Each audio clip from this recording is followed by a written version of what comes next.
do a lot of foul shit. Like behind the scenes, he would do some foul shit, like hating on, like doing things with people I done business with that he done business with. He would say shit that I was like, he said that to you? Right. I was like, yeah, that's all right. You know what I'm saying? Like, you know, and niggas don't know what they like till they see somebody with it. So they want the girls after you're done with them and shit. Okay, let's take a brief glance back before things get too serious. The whole Diddy versus 50 Cent controversy seemed like standard trolling for a while. 50 is making fun of Diddy's events and business dealings on Instagram, making fun of him and even implying that there may be questionable things going on behind the scenes. Diddy, however, hardly answered at the moment. He said nothing. It was providing as though he was too powerful or wealthy to even acknowledge 50 Shades. I'm unbothered energy. Furthermore, 50 has been making fun of Diddy for a while. We're discussing almost 10 years of clowning. Despite everything, Diddy maintained his composure. This is why this abrupt change was so startling. Because it's not an isolated incident. When someone who is normally peaceful and smiling suddenly becomes violent, that indicates a shift. He was triggered by someone or something. And it was obvious that the nerve that struck contacted it. Diddy isn't just clapping back anymore. He's attempting to win over influential people by threatening them and enlisting the help of attorneys. But wait, what precisely drove Diddy insane? Why is Diddy acting in this manner, and what is 50 holding? Let's dissect everything. Nothing big. If it was on the street side like that, we would be actively doing things to each other. Right. And we wasn't doing that. Right? So it gets to, with Jay, definitely not that. That's definitely not. It's just being competitive. You know what I mean? So I look at it, I go, whoa. So I always go into what would I do in a situation like this? Like when that type of thing happens. Like, and I'm going, I don't know. I hope things are all right for him internally. Speaking on? I mean, at the crib. Because in the statement they mentioned his you talking about Jay? His daughter Gotcha. with, you know, being old enough to, because she about 13. Right.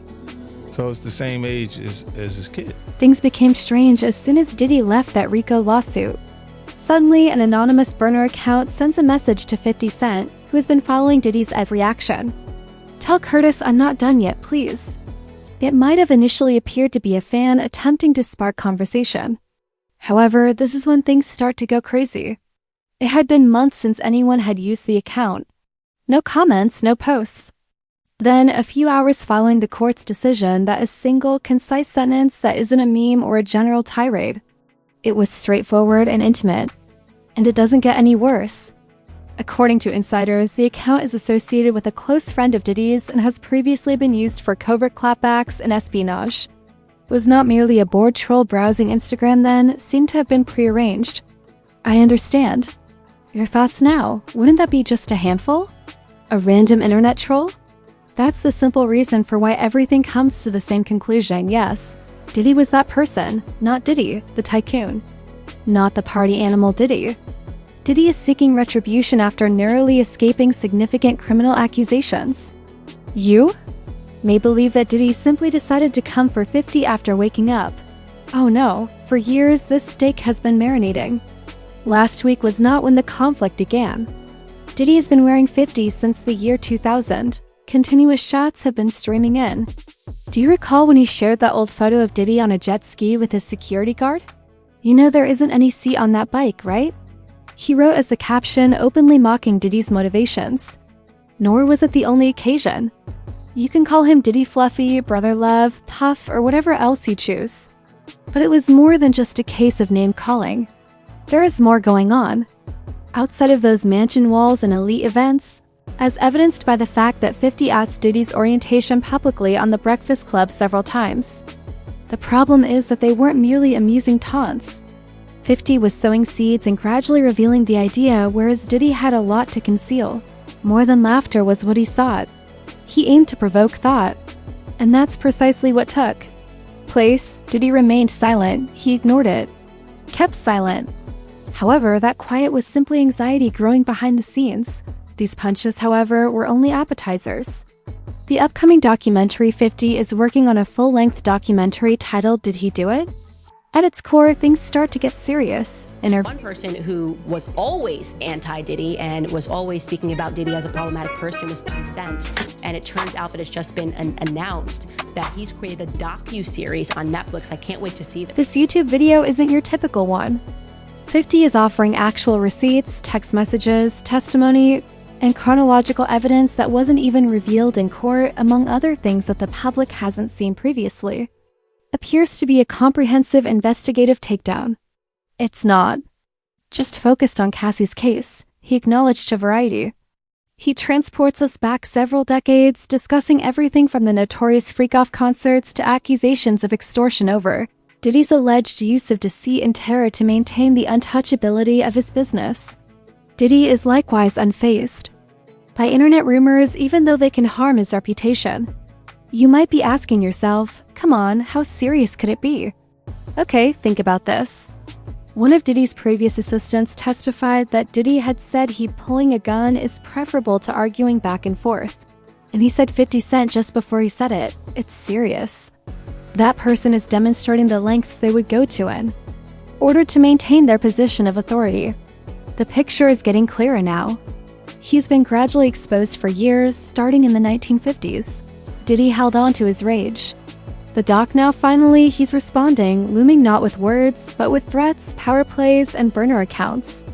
We now have a history of threats, and a doc's in the works in addition to a recent communication from a burner account.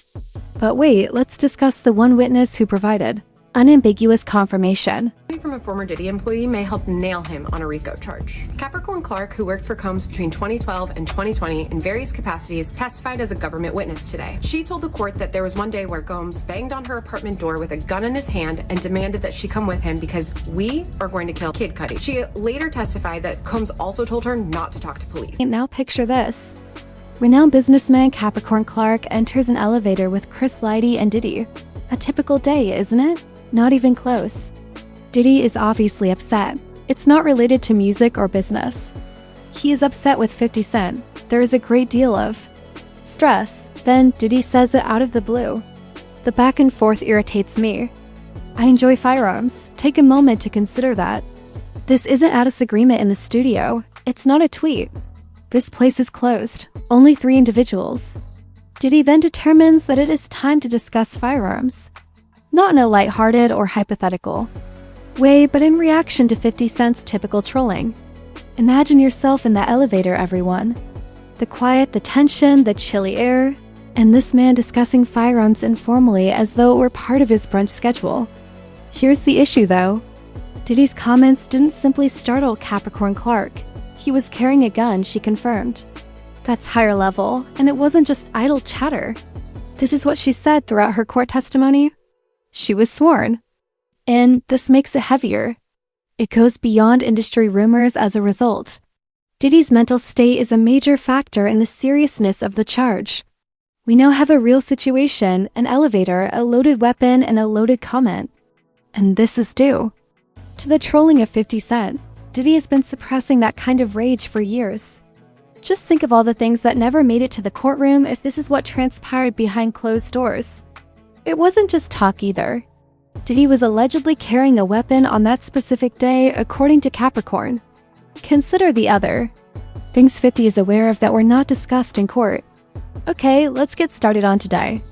The conspiracy accusation against Rico was the biggest bullet Diddy had ever escaped. He overcomes it even though that one may have truly defeated him. He may still be able to walk even though he was found guilty on 2 more counts. He's refused bail for the time being, but according to reports, Diddy's behavior behind the scenes remains unaffected.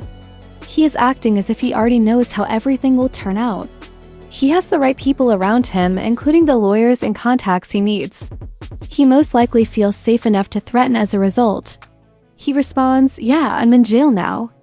But I'm not staying here." Furthermore, if 50 chooses to stroll, he should be careful.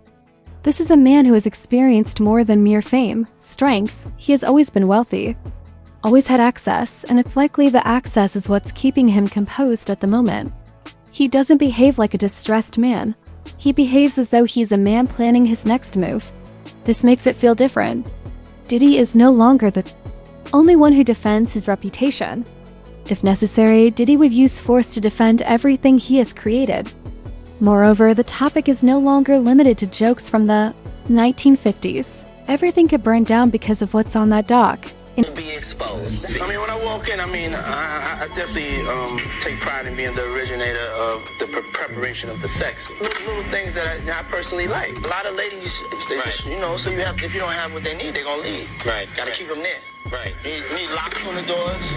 P. Diddy be wanting the body, and you gotta tell him no. You got to tell him no. All of these big deviants is all catching hell in 2024. It's up for all of them. It don't matter if you Diddy or whoever you is.